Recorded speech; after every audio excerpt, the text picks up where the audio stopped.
How good is Najee Harris, man? I look at him and I think he is as valuable as they come on your team, TJ.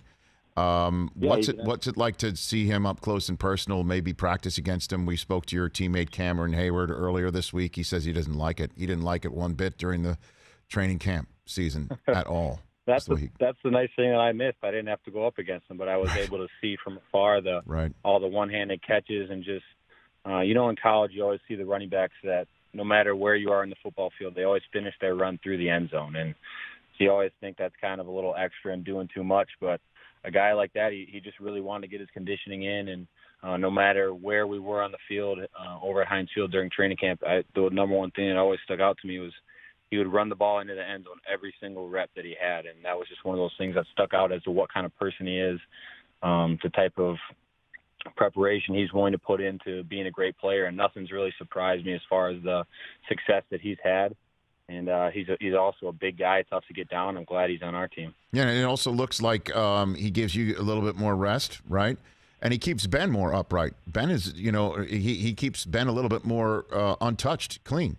For a guy who's pushing 40, that's got to mean a lot, in my estimation. They always say the best defenses spend a lot of time on the bench, and anytime you got Najee Harris in the backfield for your team, you're going to spend a lot of time on the bench just because he can move the chain so many different ways.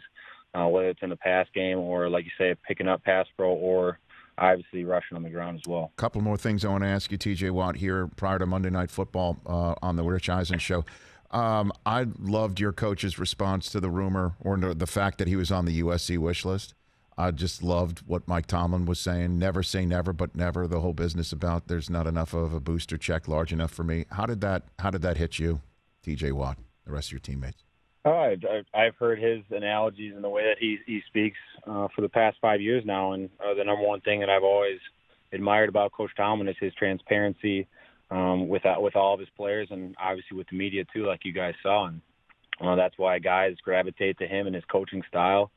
And he's just a guy that I'm just so lucky to play for and privileged to play for here in Pittsburgh. And that who you guys see in the media is exactly who he is in the meeting room and out of the meeting room. Just an overall great guy. How's he made you a better player, for instance? You got one good one for me on that? He just knows how to motivate each and every guy individually. That's also one of his great assets is what motivates me might not motivate the next guy. And he knows how to pick at me if I played a certain way a week before. He knows exactly what to say. Or to say someone else is playing this much better, they play the run a little better, just little slight jabs at me is what gets me going. Come on, what do you mean? Give me an example of that. What do you say, TJ? Really? He'll just say, like, so-and-so's playing the run better this week. Be something to take note of for our guys to look at. Just something like that where it'll be like, oh, okay, I don't know if he's talking to me, but I think he's talking to me. One of those things, which is what can motivate me, but if it's someone else, he has a whole different tactic that I probably don't even know about because it doesn't register with me. But that's just one of his strengths is motivating each and every guy and knowing how to do it. It's pretty tough at this level when you have guys coming from all different backgrounds. Hey, you watched all the way to the end. Thanks for that. Watch more right here.